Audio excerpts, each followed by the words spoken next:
Hello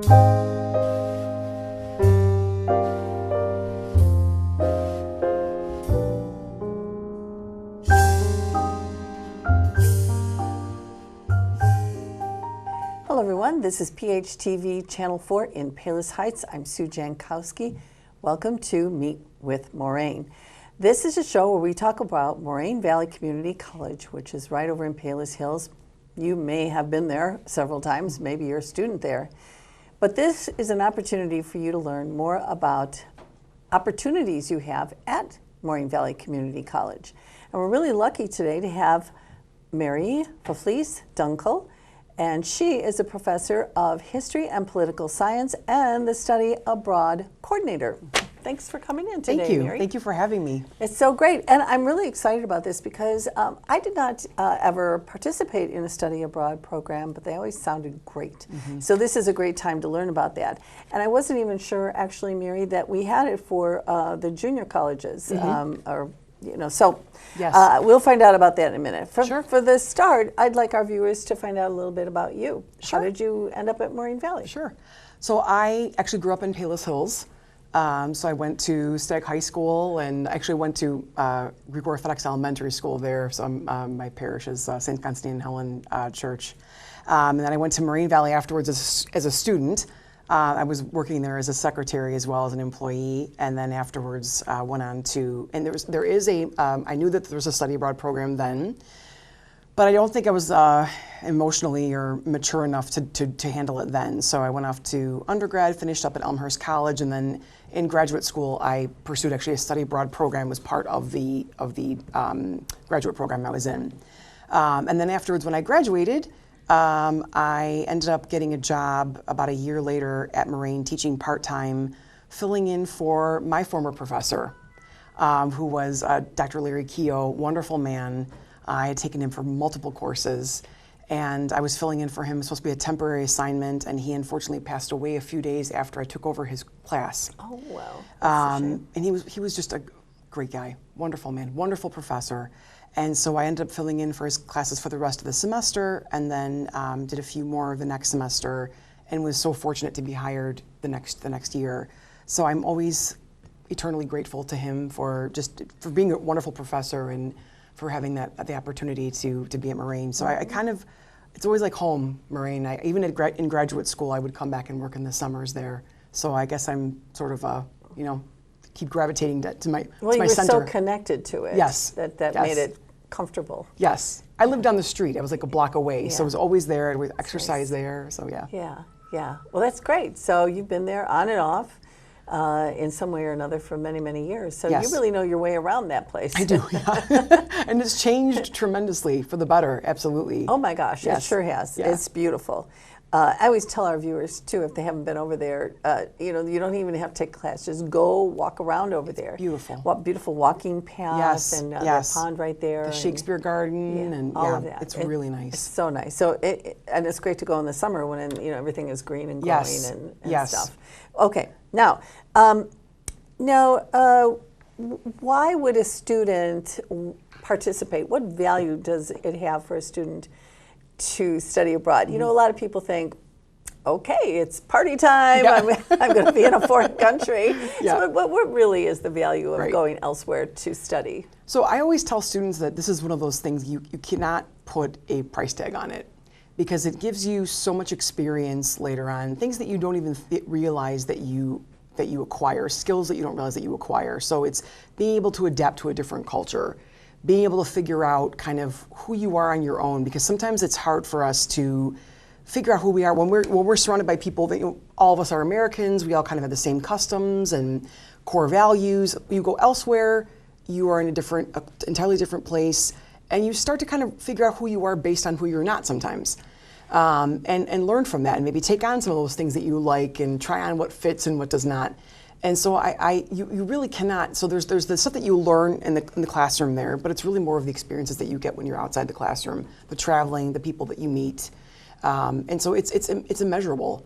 That is probably one of the best years I had of my life, traveling abroad, studying abroad. So that's why I'm able to relate to students, because I did it myself, and just tell them that you'll never have an opportunity like that again where you are unencumbered with, because when you come back, you're working, when you're graduating, you get a job, you have a mortgage, you have responsibilities. You can never travel like that so freely. No, that's so true.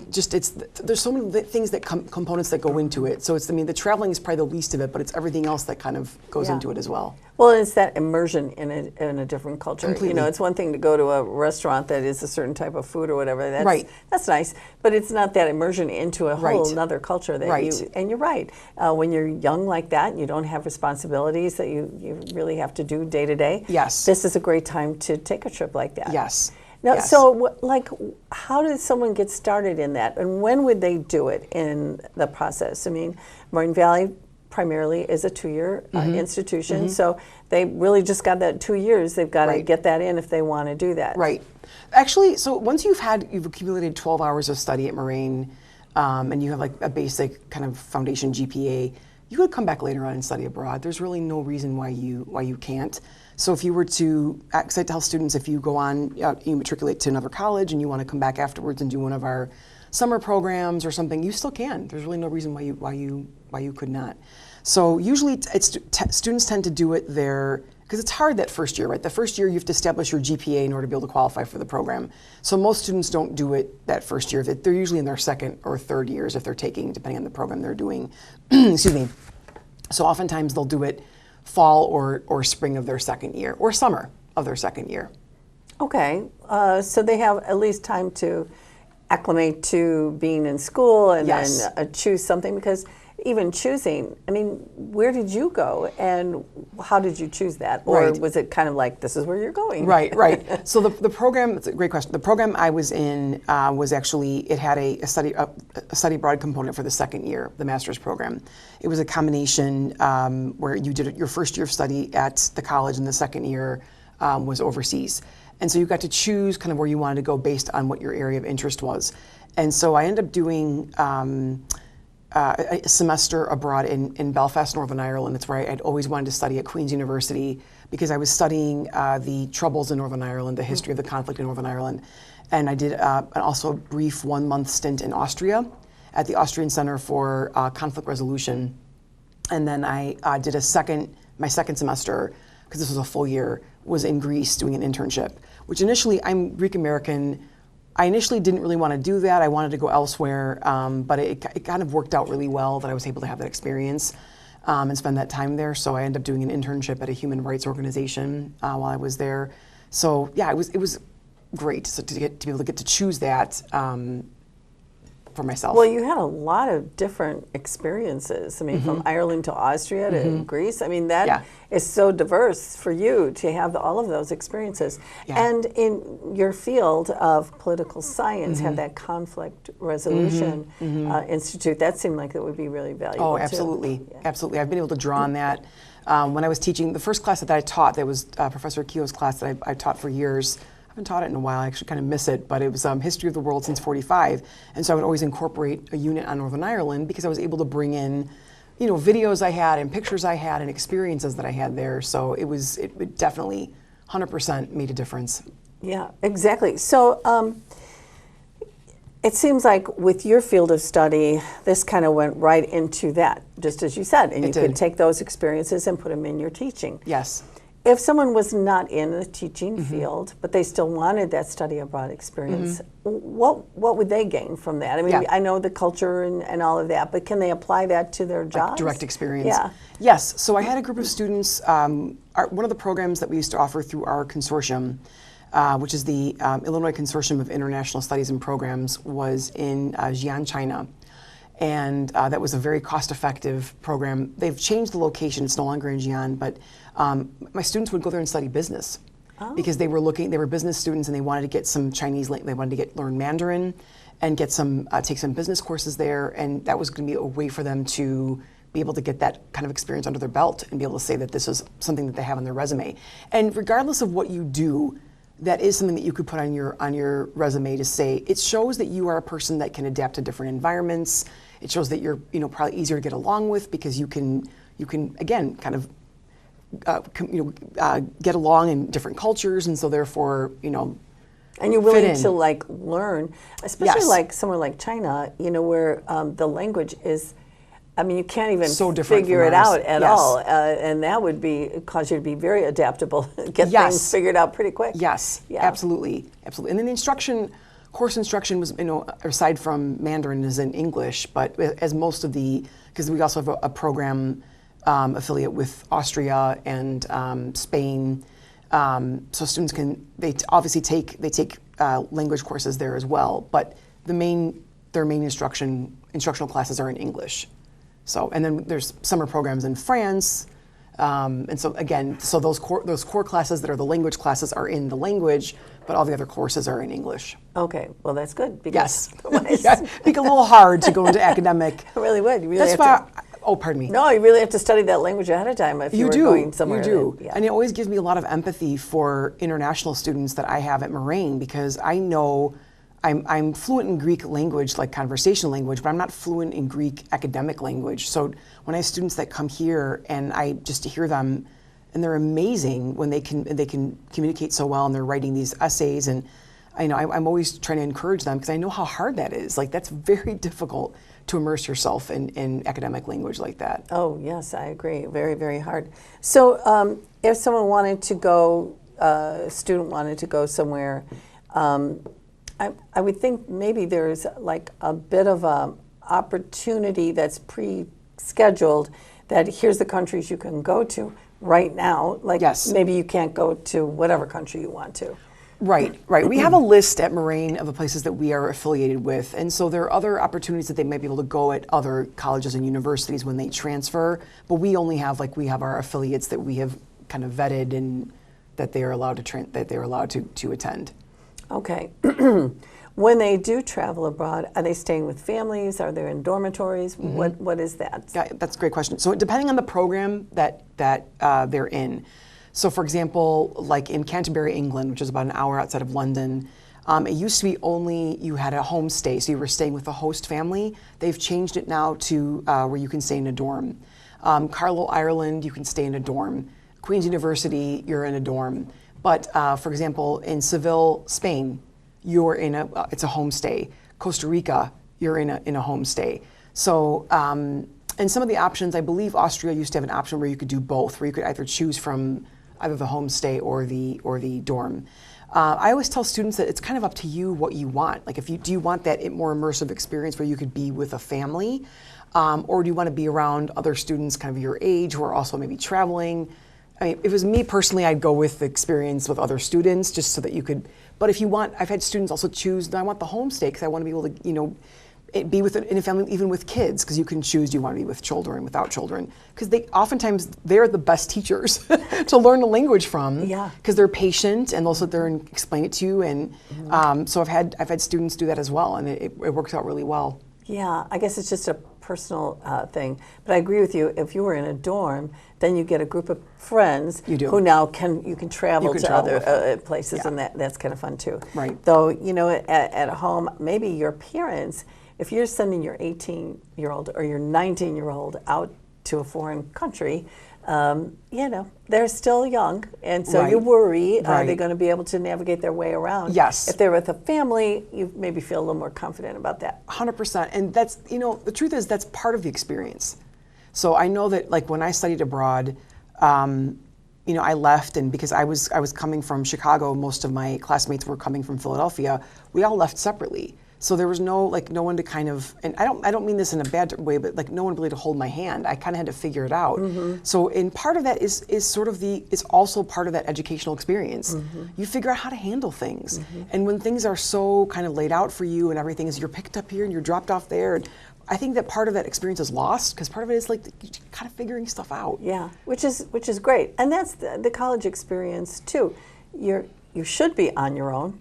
Right. And you should be figuring things out, because that's part of growing up. Yes, it is. It is. Figure it out. Mom and Dad are not going to hold your hand. 100%. Though we do hold hands a little bit. We do. And I get, part of me, I understand, I can empathize, as an aunt and as a step parent, I empathize with the idea that this is your child. Like, you want to make sure that they're safe, and you don't want to let them go. At the same time, I think that we're kind of more of a generation where, we're a little bit more hand holding. And sometimes it is good to just kind of let them figure stuff out and experience things, because then they're going to figure more out based on that and get some confidence. And they're smart. Otherwise, they wouldn't be doing what they're doing. Right. So they can figure it out. But it is a little worrisome as you're sending your child, off to somewhere you can't just drive there and, rescue them if there's a problem. My poor mother had to send me off. I feel so bad now, and looking back at it. But my mom, my mom was a widow, and she raised us 3 kids by herself, and she was a wonderful, wonderful mother. And I went off to Northern Ireland, and I was going off on purpose to go be part of. I wanted to witness these protests, these parades and protests that were taking place in Northern Ireland. And I was in a situation where I ended up being in I mean, it was not like it was anything, but it was a bit like I was in a protest where they were throwing rocks at us, and it got a little out of hand, and the British Army was there, and there were police officers there, and she was very scared to let me go. Well, yeah. And I remember her saying, like, my blood pressure is like, I knew her blood pressure was high, but she's like, ultimately, she's like, I can't stop you from doing this, and you have to be able to experience these things and do these things, so I just have to kind of let you go. And so I ended up, actually, it's funny, I ended up being on CBS 2 Chicago, because while I was there, I was walking around, and this man comes up to me and he's like, "Excuse me, can you help me? I'm looking for something." And he was from Chicago. Oh. And he was from the Chicago Sun-Times. Oh my wandering gosh. around Portadown, Northern Ireland. And he's like, "Oh my God, what are the chances of meeting somebody from Chicago here?" So then he ended up publishing a story in the Sun-Times. And then I was working at Moraine in the summer as a graduate student. And then they end up coming to Moraine to interview me there for CBS 2. Oh my gosh. Yeah. Isn't that small world, right? You just never know. You're somewhere, you're like connecting with someone who, lives across the street. It's just amazing. Yeah. Well, that sounds like it was really exciting, but I don't blame your mother for being a little concerned, because you're going to a place that's not particularly peaceful. No. And you went there On purpose. particularly to go where it wasn't peaceful. Yes. That would be, my poor mom. I know, she really, had to cut those strings. That's something. Now, did you receive credit, or do students all receive college credit for going and studying abroad? Yes, I did, and they do. So you, depending on what your program of study is. So if you are going, let's say you're going to Costa Rica, for example, you would receive 4 hours, usually 4 credit hours, because it's Spanish language. So students take a test to see where they would place, and then they would take a Costa Rican culture and civilization course. So they end up at the end of a month with 7 credits. And so we end up awarding them credit at their home institution, so at Moraine, and then as well as they have the certificate from having studied there as well. So it works out where they have both. So then they're getting their IAI transferable, meaning their Illinois articulated transferable courses. So it makes it easy for them to transfer the classes later on, but then they also do have that certificate of proof that they studied abroad. So it works out well. Well, that's great. Yes. So this would be more costly than just staying on campus at the Moraine Valley Community College. It would, yes. It is definitely more expensive. Yes. And so how do they pay for that? I mean, are there financial aid, are there grants, loans, et cetera? That's a great question too. So, okay, so if you're, depending on what you're doing, unfortunately, so the good news is for community college students, the federal government right now is making a push that for years, they've been trying to encourage particularly community college, or considered like underserved populations, to get them to study abroad, because it's transformative, right? So if we have some of our students that I would have in Illinois local history who barely ever made it downtown, let alone to go abroad. So this is a great opportunity for them to go.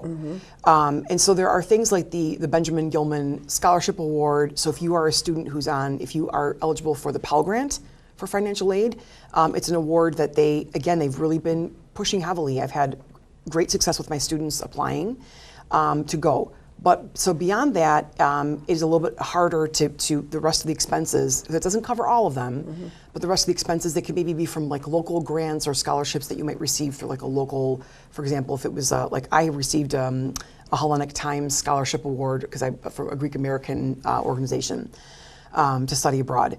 Otherwise, it would be through, if you can help, they have parents or friends helping you out, or perhaps also I had to do student loans myself personally. I don't regret it because my mom couldn't pay for it, but it did help me get, if I had not gotten the experience studying abroad, I know I would not have gotten the job at Moraine.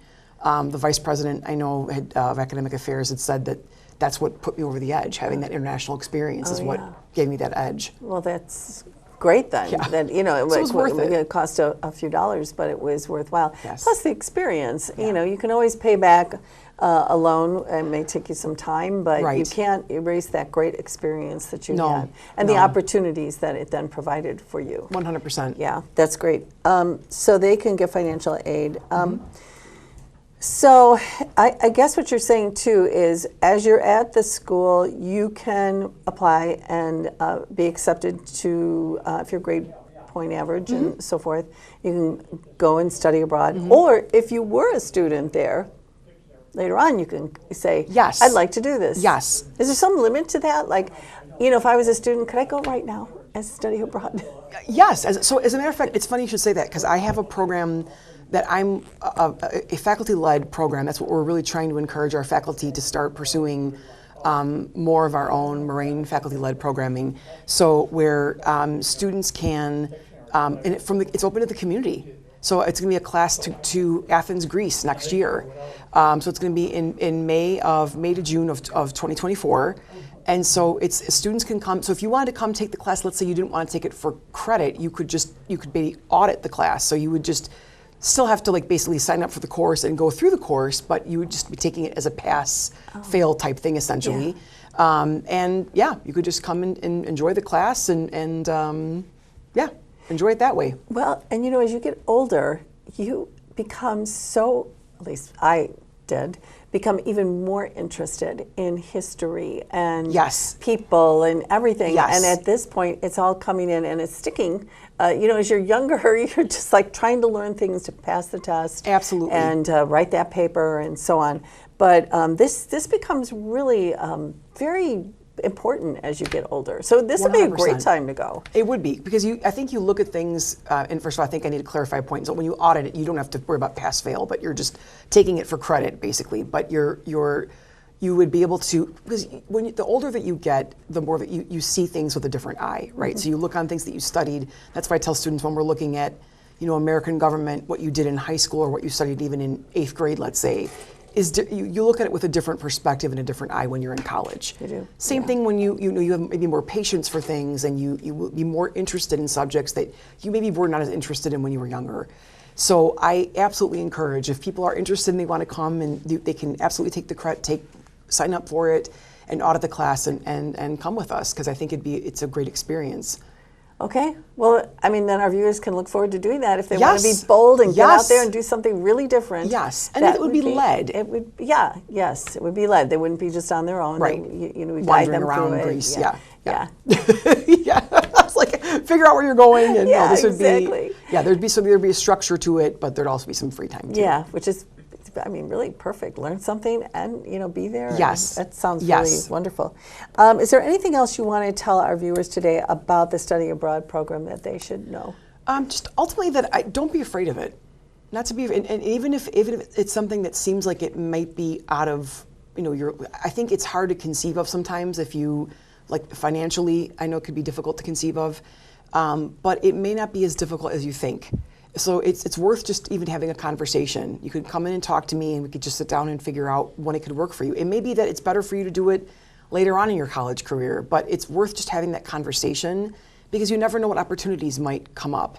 That's one thing I've learned, like never pass up those opportunities, because you never know what might come out of a conversation. You don't, and that opportunity might not come back again in the same way. Right. So you want to get out there and have that learning experience, and you can talk to Mary here, and she will let you know. At least I'm guessing if they wanted to find out more about this or kind of get more educated about the possibility of doing this in their future, Sure. they should do what? Contact me, and my information is on, if you just basically Google Moraine Valley Study Abroad, the information will pop up, and my email address is on there, location, phone number, all that fun stuff. And so yeah, just reach out and we can get that conversation going. Okay, and sometimes it's good to think ahead. You know, like maybe you're not going to do it in 6 months, but maybe you want to do Absolutely. it in a year. And so plan ahead for that. Yes. And get ready and learn the language or Yes. whatever. No, it's always better to do it ahead of time too, because then you have some time to even financially for our students. Because community college students, many of them are paying for it themselves. That's one thing that I really appreciate about our students. They're working and paying for a lot of the tuition themselves, and so it gives them more time to kind of squirrel that money away. Exactly. And get prepare ready. and look forward to it and Yes. wrap their head around it. And maybe, there's family members who would donate to the cause. Absolutely. You can always help. Yes. They can. Yes. Or they would. Yes, it's such an important thing, I think, for a young person's development. Yes. Well, thank you so much for coming in Thank today. you so much for having me. I really enjoyed it. Yeah, Thank you. It's just so great to learn about this. Another great opportunity for you at Moraine Valley Community College of all ages to go there, take classes, look around. I mean, there's just so many opportunities there. I hope that you look into the study abroad program, talk to Mary, and find out what your future may hold with that. So, thanks for watching us, and we will see you next month on another episode of Meet with Moraine. Bye-bye.